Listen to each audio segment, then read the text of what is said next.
friends, we are so excited to invite you to the upcoming author event at Elaine's Literary Salon at Elaine's Restaurant, 208 Queen Street in Alexandria, Virginia. I'm Hope Katz-Gibbs, the proud PR director for the salon and producer of all of our author podcasts and videos on Incandescent Radio and Incandescent TV.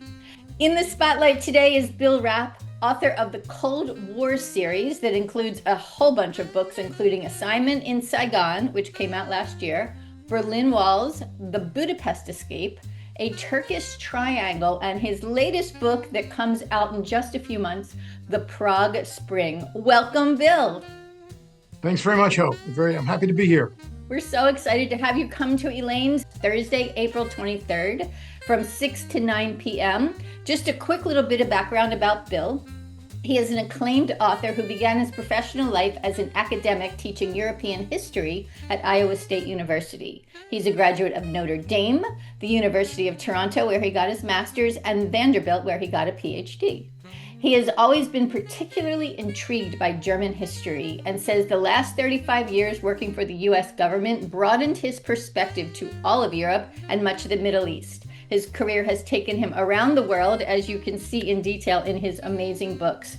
So welcome, Bill, again, and tell us about the Cold War series and also the latest book, The Prague Spring. Well, thanks very much for that introduction, Hope. Yes, I'm happy to give readers some insight into the Cold War spy series that we write. I mean, as the title of the series suggests, it's set during the Cold War, primarily in Europe, which was the front line for much of the Cold War in the 50s and the 60s. And what it does is it takes real-time incidents, real-life incidents and developments during the Cold War as the backdrop for each individual story. It follows the career of the CIA officer Carl Baier as a protagonist throughout the series. And the backdrop allows us to sort of explore real-life incidents and the role of the CIA and intelligence work in helping to resolve those crises. So the two things I really want to achieve in this series, one is to show that this period was a learning process for the United States and for the CIA because we were so new. The CIA was formed, as you know, in 1947. And for years, the U.S. government and many Americans had seen something like the CIA as an intelligence organization as akin to the Gestapo. In fact, that's why Truman refused to maintain the OSS. But by 1947, he realized we needed to set something up in the intelligence field. And it was a learning process. We started out, the Brits helped a lot, but it was also a self-learning experiment where we made a lot of mistakes. But I think we were able to establish a positive role in the U.S. government. The other learning process was for the United States itself, because we were new as the world leader. We finally accepted that role and helped to construct the international, global, political, and economic order, which was brought in about democracy and prosperity on a scale unknown before on this planet. So in that sense, that is sort of another part of the backdrop that should be reflected in the stories. The other thing I wanted to achieve was to give readers a more realistic and more authentic sense of what it's like to do that work and where it fits into the U.S. government. And that's very much the mission and requirements that Carl Baier and his allies follow. And also to display something that I think is missing in other intelligence stories is the tremendous esprit de corps, the dedication to mission that people bring into that job and those assignments. It's obviously we're not all saints. Mistakes are made, and there are some villains involved as they become emerges in some of the stories. But it's really about how we work together and to achieve the mission that the U.S. government sets for the agency. It's not something that the agency makes up by itself. We work in cahoots with both the legislative and executive branch of the U.S. government. And hopefully the readers can pick up a sense of that as well as be entertained by the story, because you have to take some liberties to create a more entertaining environment. So now tell us about your newest book, The Prague Spring. Very happily. The Prague Spring takes Carl Baier's adventure to Prague in 1968 where he's chief of station during what became known as the Prague Spring, the reform efforts of Alexander Dubcek to sort of get rid of the hardline a Soviet Stalinist political and economic system, which many in the West supported.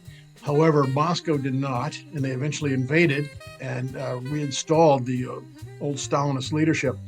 And Baier finds himself in the middle of that as chief of station, of course, since he's been working with reformers into trying to establish the prospects for success of the reforms and for Czechoslovakia to maintain its sort of the quasi-independence they had during the Cold War under the Soviet tutelage. So he finds out that there's something afoot, and his mission, I think, is to help inform the U.S. government as just what they can expect, what's going to happen, and what are the implications of that. And he's challenged because he doesn't really know who he can trust, who is still committed, how far the Soviets want to go, and what this means for the people he's worked with, as well as his colleagues in the station in Prague, which he has to try and eventually try to get a lot of these people out. And that's basically the story. And he finds some surprising allies, and one in particular in this book. But even there, they're operating on what a friend once referred to as enlightened self-interest. So you really don't know how far that's going to go in the end. So hopefully it's a book that people will really enjoy and give them a sort of a realistic feeling as to what was going on in Prague in 1968, when many people thought that we might eventually be able to establish a more peaceful coexistence with the reformed communist governments in Eastern Europe and in Moscow, a hope that was dashed for at least another 20 years. Fascinating. Well, it's amazing the insights you bring from personal experience and as a historian.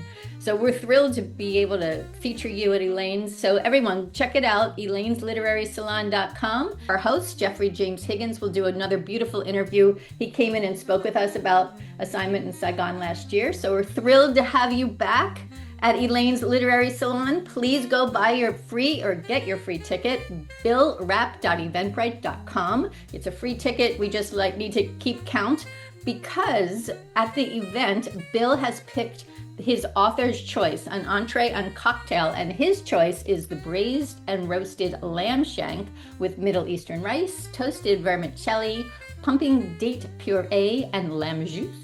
And the cocktail is the Higgins Aviation, which is a gin deliciousness with creme de valette and a lemon liqueur. So you're going to love this. It's going to be so much fun. Order his entree. You get a $5 coupon for your return visit to Elaine's Literary Salon.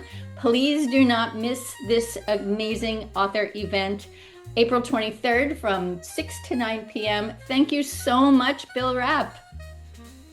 Thank you, Hope, and I hope many people do come. I'd be more than happy and proud to discuss the series and the new book, Prague Spring, with folks at the restaurant at Elaine's. And I'll have that in my hand next time. So thank you, Bill. Thank you all. Don't forget, that's billrapp.eventbrite.com, and we will see you April 23rd at 6 p.m. Elaine's Literary Salon at Elaine's Restaurant, 208 Queen Street, Alexandria, Virginia. And then post-event, you'll be able to watch the interview with Jeff Higgins and Bill on all of our channels, Incandescent Radio, Incandescent TV, Spotify, Apple, and iHeart, and of course on YouTube. All right, y'all, we'll see you soon. Thank you, Bill. Stay well. Thank you, Hope.